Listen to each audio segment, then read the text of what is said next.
Okusu family, back with another Pan-African cooking lesson.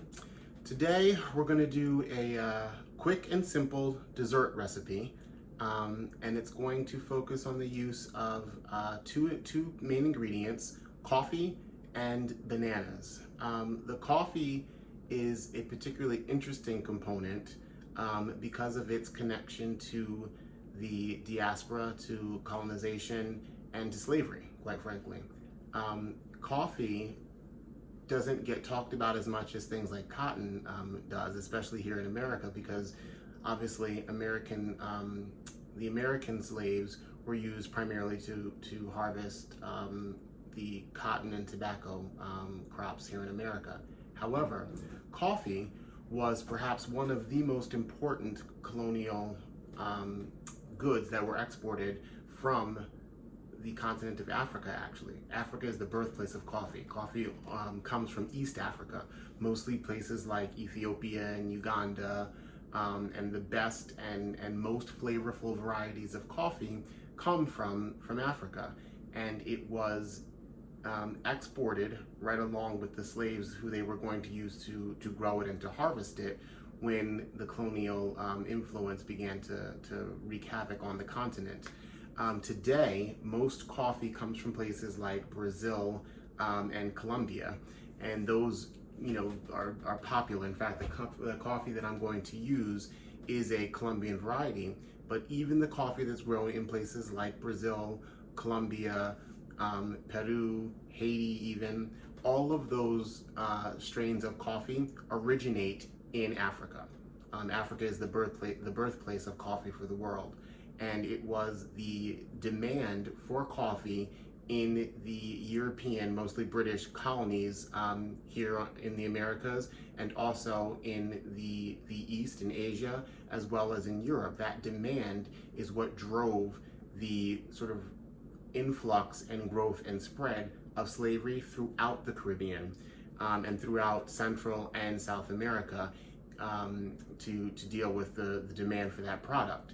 So when we have coffee products, when we drink coffee, when we use coffee for our cooking, it's important that we know the history of where these things come from. Coffee and sugar went hand in hand, especially in the Caribbean, in creating one of the most deadly slave trades in all of chattel slavery.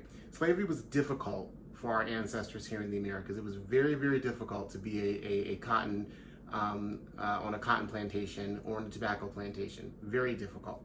But there is no slavery quite like harvesting coffee and sugar.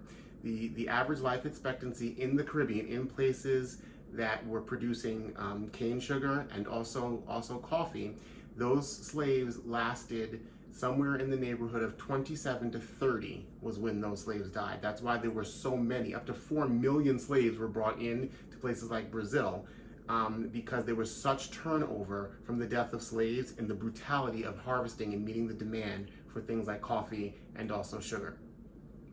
So that's an important piece of history for us not to forget. As we usually do, let's take a look at our workstation, and I'll go over the ingredients and the process we're going to use to make a banana and coffee ice cream.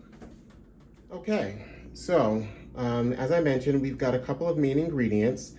Here are bananas that I've actually chopped up. It's 3 whole bananas. It doesn't really matter how ripe they are. Obviously, the more ripe they are, the sweeter the banana. But you can use semi-green bananas and the recipe will come out just fine. The reason why bananas are important is because bananas, in addition to being extremely healthy and a very nutrient-rich fruit, the amount of starch and the types of sugars in the fruit pectins that are in banana, they act as a binding and a frothing agent. So instead of having to make a custard like you would normally in order to get ice cream, bananas, once they are spun enough, when they're frozen, the starches and the sugars crystallize and form the consistency of what feels like a custard. So you're able to get a vegan ice cream from using just bananas as the component. To flavor those bananas, we're going to use coffee. The coffee in this case is one that I actually like. It's called Cafe Bustelo. What's interesting about this particular brand of coffee, I believe that now Smucker's owns it, but it was founded and created by a Cuban guy who immigrated to the States and founded this coffee company in East Harlem, and then later the Bronx is where it actually originates from. And it uses Colombian coffee, which, like I mentioned before, is actually an African variety. In this case, the Colombian coffee that Cafe Bustelo is made from comes from Ethiopia. That's where the beans originate.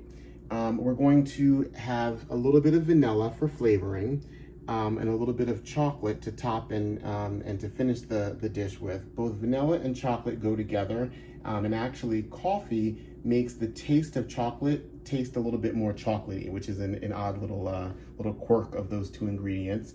I've got a little bit of cashew milk. It's a nut milk. You could use regular milk.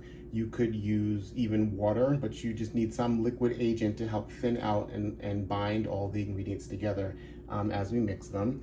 I'm going to use a little bit of organic amber agave. It's just a sweetener. Instead of using a high glycemic sweetener like honey or brown sugar or white cane sugar, I'm using one that's got a little bit lower glycemic index for those of you who are watching your sugar intake, who might be suffering from diabetes or diabetic conditions. That's a very good option. And then from a utensil standpoint, we're just going to use our spatula to help scrape down the sides of our food processor, which is the key apparatus in getting the ice cream to come together. You don't need an ice cream maker for this particular dish. Why don't we go ahead and get started? Okay, so the first step is to attach the basin to the base of the food processor, and then click and lock that in. We'll take the blade, just the regular standard blade. Some food processors have a variety of different blade attachments. Just the regular standard blade is fine. Go ahead and attach that, make sure that it's firmly in place. I'm going to take my bananas, which, like I said, I pre-dice those up. I cut them into pretty small pieces. That just makes it easier for the food processor to deal with and to manage them. Again, it's 3 whole bananas, so I'm going to go ahead and add those directly to the food processor while they are frozen. Make sure that we get all of them. The next item that I'm going to add is a little bit of the coffee. Now, the reason I can add the coffee dry like this is because I'm using an instant espresso, actually. It's not actually just plain coffee. This is an instant espresso, which means that it's got crystals that make it dissolvable in any temperature liquid, whether it be a cold or a warm liquid. These crystals will dissolve on contact with liquid. I want some of the coffee to go in the powdered format. You'll see why later. It'll help enhance the flavor and give a more acidic coffee bite. I'm also going to take just a couple of pieces of the chocolate and drop that in. Maybe 1 or 2 cubes. And again, this will add sort of like a chocolate chip experience to the finished product. Yeah, maybe a little bit more. Now, because I'm adding the chocolate and I'm using a 50% dark chocolate. Dark chocolate is a much, much healthier type of chocolate to consume as opposed to milk chocolate. Dark chocolate has a lot of antioxidants and heart healthy acid components to it. So I definitely recommend eating dark chocolate. I personally really like the flavor. I like as heavy as 85% dark, which is an extremely bitter chocolate. The 50% is a little bit milder and probably will be more palatable for most people who aren't particularly fans of dark chocolate, if you should make this for other people. And then I'm gonna go ahead and pulse.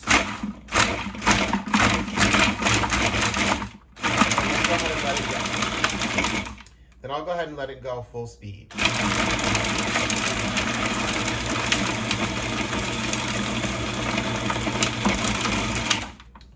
Now at this point, you'll notice that, I'll zoom in here, the bananas have gotten sort of the consistency of a rough sand or a gravelly consistency, which is good. That's what we're looking for. You'll notice that the coffee, you can't distinguish the coffee crystals anymore because they've fully incorporated into the banana. The moisture from the banana has dissolved the coffee crystals. So what we're gonna do next is we're going to add a little flavor component in the form of 1 teaspoon of vanilla extract. Now in this case, and it's my personal favorite, this is a pure vanilla extract. It's a Madagascar variety. There are lots of different kinds of vanilla beans that you can find in the grocery store. I just highly recommend that you not use imitation vanilla, but actually go for the real deal. Go for something that is an all natural vanilla extract from vanilla beans themselves. Like I said, I personally really like the smooth sort of vanilla notes that come through in a Madagascar vanilla, but a Tahitian vanilla is also really nice. I'm going to use just a teaspoon of it. I'm going to add that to the spout of my food processor. Then I'm going to turn the food processor on while I add a drizzle of cashew milk.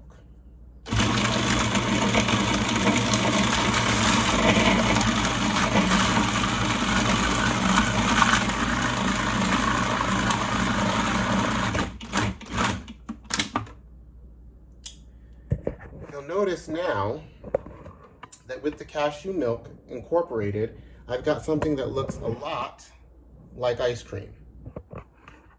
But we're not quite there yet, so I'm going to give it a little bit longer.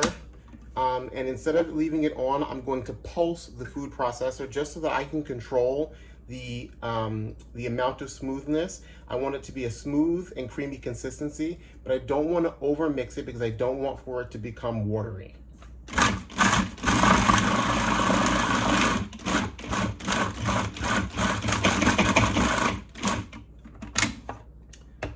That seems good.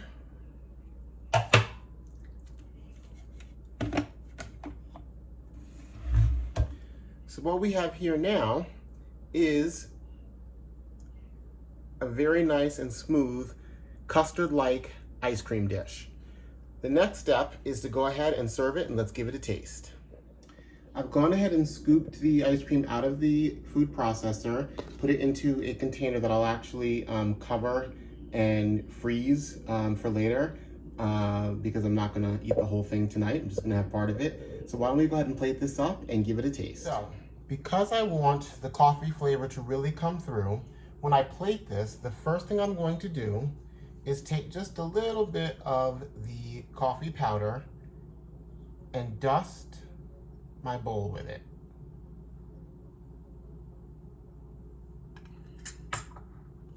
I'm then going to take a little bit of the agave sweetener, and I'm just going to drop a little bit of that in there to give a nice sticky base for the coffee to sit in. As I eat the ice cream, that'll give me a nice little finishing note once I'm done. Then I'll scoop some of it out.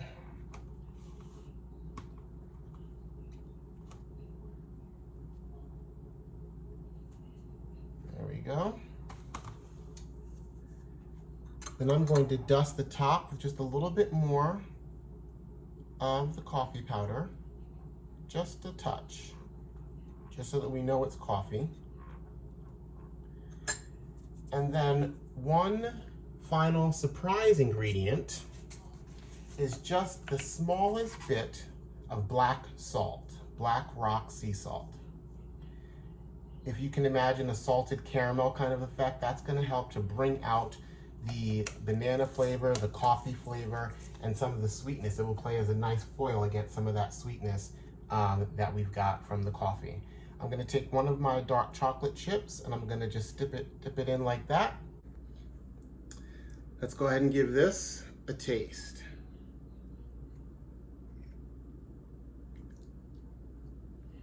The nice thing about this is that you've got several different flavor experiences going on in a single bite. You've got the richness and the smoothness and the sweetness from the banana itself. You got those chunks of dark chocolate in there.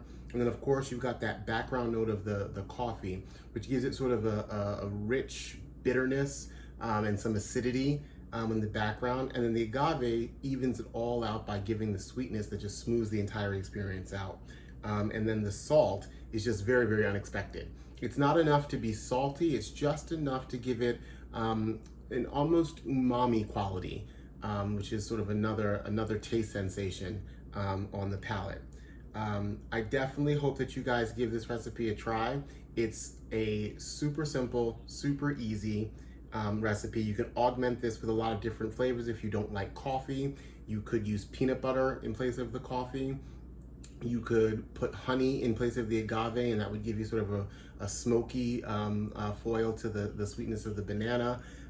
You can do it with or without the salt. You could add strawberries, you could add whipped cream to it. There's really no end of to the things you can do with this sort of banana ice cream base. And the nice thing about it is, it's pretty guilt-free. You're doing a very low calorie dessert option. It doesn't take a lot of time, there's not a lot of prep work. And it's as healthy as you're gonna get with a dessert that tastes really, really decadent and really, really sweet. Thanks a lot for watching the video, and I'll see you next time. Bye.